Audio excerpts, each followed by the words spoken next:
সাকিব রে, তোর সাইজি ভাবি তো ফিতেটা নিয়ে দি, কিন্তু ফিতেটা চায়।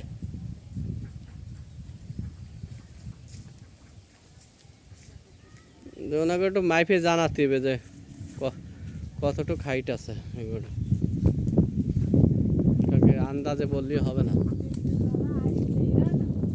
না লাগে না, আরেক বাইরে একেবারে কলাম না যে লাল গরুই কত, আমি কিন্তু 400 নিচে ভেঙে বিক্রি হবে না।